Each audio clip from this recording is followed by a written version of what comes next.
morning. This is Pastor Blake, and thanks for joining me as we walk through the Psalms. This morning we're going to look at Psalm 126, and you know that sometimes I try to unpack a word or try to give you an understanding of something about maybe the Hebrew poetry of the Psalms, but sometimes a story is worth 1,000 words, and so I want to read to you the end of this Psalm and then a story that I believe will shed light on it.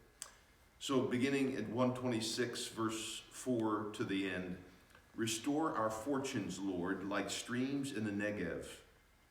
Those who sow in tears will reap with songs of joy.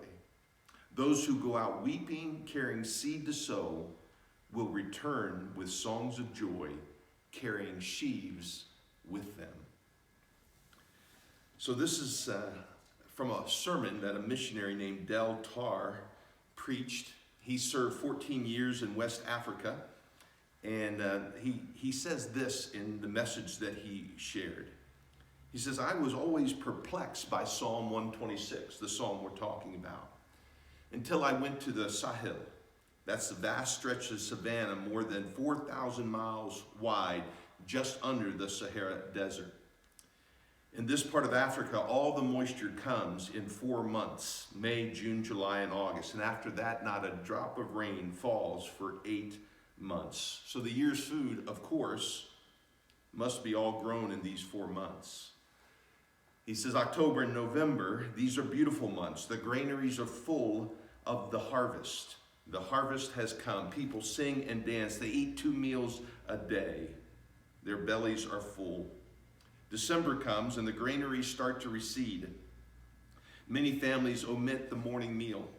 Certainly by January, not one family in 50 is still eating 2 meals a day. By February, the evening meal diminishes. The meal shrinks even more during March, and children succumb to sickness. You don't stay well on half a meal a day. April is the month that haunts my memory," says Del Tar. "In it, you hear babies crying in the twilight. Most of the days are passed with only an evening cup of gruel. Then inevitably it happens. A 6 or 7-year-old boy comes running to his father one day with sudden excitement. 'Daddy, Daddy, we've got grain,' he shouts. 'Son, you know we haven't had grain for weeks.' 'Yes, we have,' the boy insists.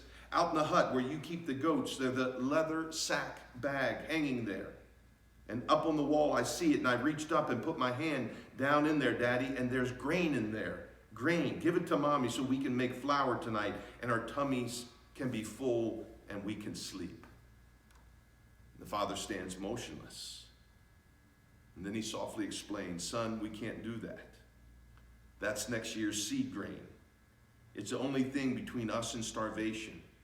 We're waiting for the rains, and then we must use it.'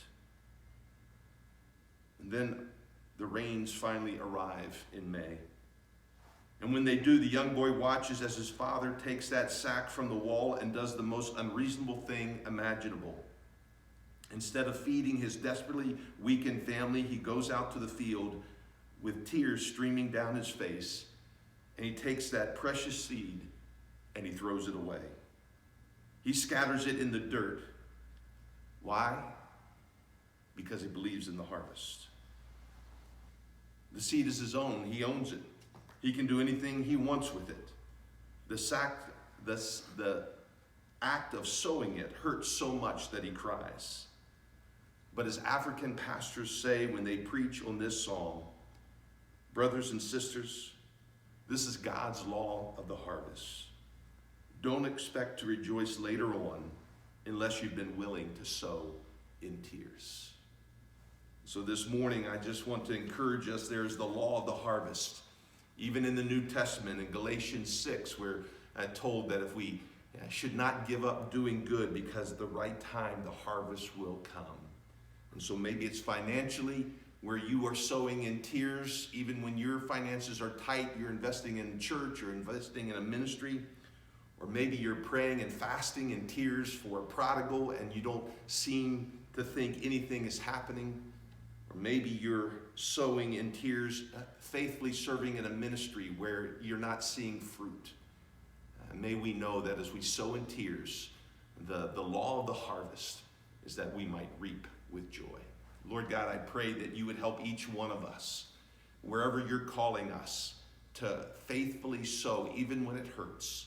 Lord, help us to have the faith, the hope, and the courage to sow faithfully. Amen.